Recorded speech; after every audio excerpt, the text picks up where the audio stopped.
Hello learners, good morning, good evening, good afternoon. तो कैसे हैं आप सब? अगर आपको मेरे पुराने वाले वीडियोस पसंद आ रहे तो सब्सक्राइब ज़रूर कीजिएगा और बेल आइकन ज़रूर दबाइएगा ताकि आपसे नोटिफिकेशन मिस बिल्कुल ना हो। तो आज का हमारा जो टॉपिक है वो मोस्ट अवेटेड वीडियो है। इतने मेरे पास मैसेज आ गए कि लास्ट 60 डेज स्ट्रैटेजी कैसे प्रिपेयर करें एग्ज़ाम में।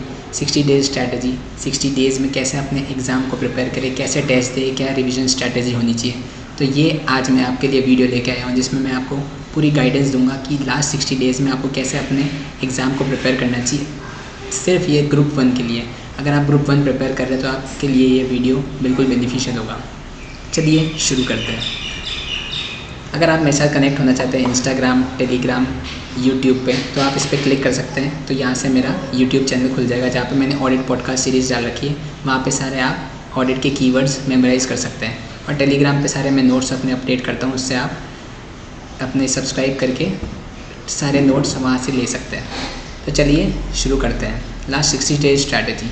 तो 2 रिवीजन प्लान किए मैंने। 2+2 आपको थोड़ी देर में जल्दी समझ आ जाएगा 2+2 क्या है। तो मैंने 2 रिवीजन प्लान किए। अगर आज से स्टार्ट करते हैं तो आज से लेकर एग्ज़ाम डेज तक टोटल होते हैं 60 डेज़। तो हमने ये रिवीजन प्लान किया है रिवीजन 1। अगर आप पहला रिवीजन करने जा रहे हैं, मतलब आज से आपका रिवीजन चालू करते हैं, तो मैक्सिमम 1 सब्जेक्ट पर डे उठाना है आपको। अगर आप चाहें तो 2 से ज़्यादा अगर आप सब्जेक्ट उठाएंगे तो बहुत आपके लिए हेक्टिक हो जाएगा। तो सिर्फ आपको एक सब्जेक्ट एट ए टाइम उठाना है। तो आपने सबसे पहले उठाया FR। तो अगर 8 और 5 दिन में मैंने डिवाइड किया 6+2 और 3+2, 6+2 और 3+2। तो आपको क्या करना है, जैसे आज आपने उठाया FR, 3 मार्च को आपने FR उठाया, 8 दिन का टाइम दिया FR को। फिर उसके बाद 11 को आपने उठाया ऑडिट, 19 को उठाया SFM और 27 को उठाया लॉ। 8 डेज़ के गैप में आपको ये सब्जेक्ट उठाना है। अगर इसको आप अरेंज करना चाहते हैं अपने हिसाब से अरेंज कर सकते हैं। मैंने एक प्रैक्टिकल एक थ्योरी ऐसे रखा है। तो 6+2 का क्या मतलब है, तो जैसे आप 3 को आज FR उठाएंगे तो आपने जो भी आज चैप्टर किया उसको अगले दिन सुबह वो चैप्टर के क्वेश्चंस आप एक जगह लिख लीजिए। वो मैंने आपको SFM की एक PDF दे रखी है जिसमें लास्ट डेज पे जो आप क्वेश्चन प्रैक्टिस करनी है आपको, वो आप नोट कर सकते हैं। ऐसे ही आप एक PDF बना लीजिए FR की, तो उसमें आप क्वेश्चन लिखते जाइए जो आपको इंपॉर्टेंट लगते हैं। वो सारे क्वेश्चन आप एक जगह लिखते जाइए। फिर आपने जैसे मान लीजिए आपने फाइनेंशियल इंस्ट्रूमेंट ख़त्म किया पहले दिन, तो फाइनेंशियल इंस्ट्रूमेंट और आपने बिजनेस कॉम्बिनेशन ख़त्म किया, तो नेक्स्ट डे पे मतलब 4 तारीख को सुबह 2-3 घंटे दीजिए और 2-3 घंटे में आप ये जो भी आपने क्वेश्चन मार्क किया है इंपॉर्टेंट, उसको एक बार रीड कर लीजिए। बिजनेस कॉम्बिनेशन और फाइनेंशियल इंस्ट्रूमेंट के। फिर उसके बाद अपना नया टॉपिक चालू कीजिए। फॉर एग्जांपल आपने उठाया CFS उठाया और एक कैटेगरी B का टॉपिक उठा लिया। कैटेगरी B का टॉपिक हो गया फॉर एग्जांपल इंडेक्स 33 EPS उठा लिया, तो उसको आपने ख़त्म किया। फिर अगले दिन जो आपने क्वेश्चंस मार्क कर रखे हैं उसके किसके, फाइनेंशियल इंस्ट्रूमेंट और बिजनेस कॉम्बिनेशन के, उसके आपको मतलब हर दोनों चैप्टर के, जैसे ये फाइनेंशियल इंस्ट्रूमेंट के आपने 3-4 क्वेश्चन देख लिए और फिर बिजनेस कॉम्बिनेशन के 3-4 देख लिए। लेकिन अब जो आपने CFS और इंडेक्स 33 मतलब EPS किया, उसके जो आपने क्वेश्चंस एक पेपर में लिखे हैं जो आपको इंपॉर्टेंट लगते हैं, वो आपने अगले दिन मतलब 5 तारीख को सुबह एक बार रिवाइज़ कर लिया। तो ऐसे आपका क्यूमुलेटिव रिवीजन भी होता जाएगा और आपने जो पुराने चैप्टर्स पढ़े उसका भी रिवीजन आपको होता जाएगा। तो आपको 3, 4, 5, 6, 7, 8 तारीख तक अपनी FR 6 दिन में ख़त्म करनी है।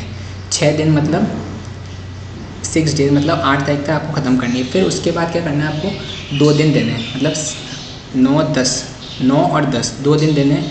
या फिर आप जैसे अपन को 1.5 डेज टाइम मिलता है एग्ज़ाम टाइम में, या आप वैसे रख सकते हैं 9 को शाम को स्टार्ट किया आपने रिवीजन करना। जितना भी आपने 6.5 दिन में पढ़ा है वो सारा उसको 1.5 दिन में रिवाइज़ करना है आपको। तो 9 को रात को उठाया, 10 का पूरा दिन, और 11 को 2 बजे 2 से 5 एक मॉक दे दीजिए।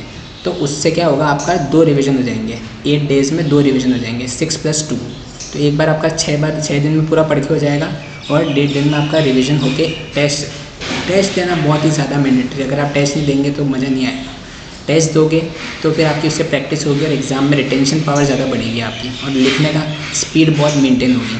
तो कोशिश करनी है आपको 3 घंटे में, या तो आप लाइब्रेरी जाकर टेस्ट ले सकते हैं या फिर अपने घर पे कहीं भी एक सेपरेट रूम में बैठ के, जहाँ पर आपकी कॉपीज़ ना हो, जहाँ पे आपकी कॉपीज़ किताबें बिल्कुल ना हो, वहाँ पे बैठ के आपको 3 घंटे बिल्कुल एग्ज़ाम की तरह अपना टेस्ट देना है। पानी की बोतल रख लीजिए पास में और टेस्ट देना चालू करिए।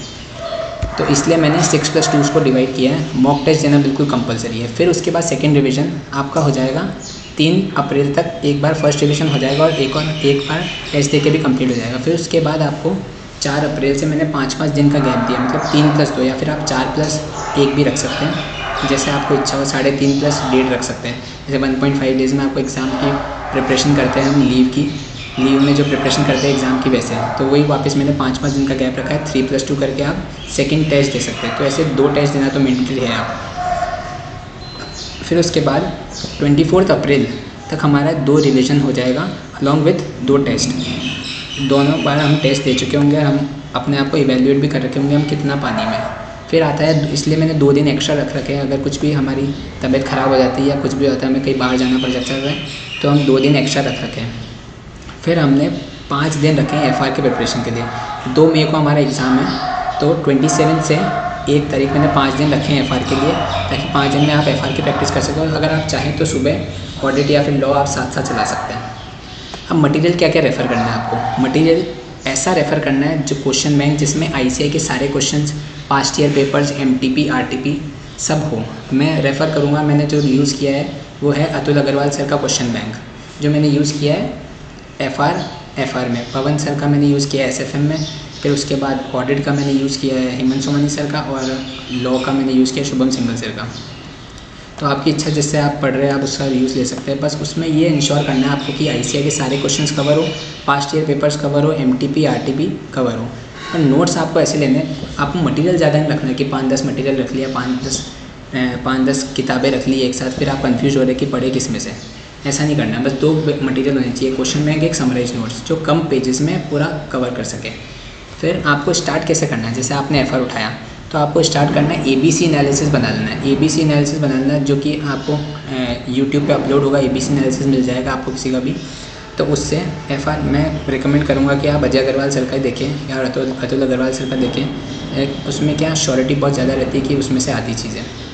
तो एफ़आर में आपने सबसे पहले उठाई A category, which covers 50 to 60% syllabus cover करता है एफ़आर का A कैटेगरी।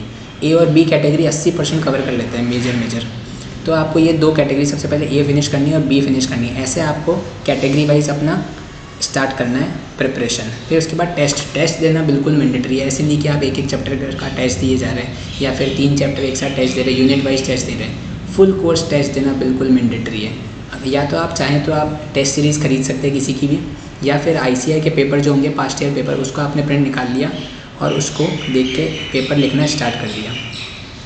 अब 5th पॉइंट ऐसा है कि मैंने ऑडिट कीवर्ड्स की वीडियो अपलोड कर रखी है, उसको आप देख के रट्टाफिकेशन कर सकते हैं ऑडिट कीवर्ड्स का। उसको आप बार बार सुनेंगे तो आपके कीवर्ड्स दिमाग में बैठ जाएंगे, क्योंकि वही कीवर्ड्स एग्ज़ाम में हमको लिखने होते हैं। बिल्कुल वही के वही ICAI वही कीवर्ड्स मांगता है, तो आपको वही लिखने पड़ेंगे। कुछ भी करिए, सिर्फ समझने से कुछ नहीं होगा। समझना प्लस रट्टाफिकेशन इज़ मैंडेटरी इन ऑडिट। तो आज का मैं अपना वीडियो यही समाप्त करता हूँ। अगर आपको मेरा वीडियो पसंद आया तो सब्सक्राइब करना ज़रूर और बेल आइकन ज़रूर दबाइए, ताकि आपसे नोटिफिकेशन मिस ना हो। और अपने फ्रेंड्स के साथ शेयर कीजिए, ताकि लोगों को भी इस स्ट्रैटेजी से फ़ायदा हो सके और वो अपनी स्ट्रैटेजी बना सके, इसको देख के या फिर किसी और तरह से बना सके। Thank you guys.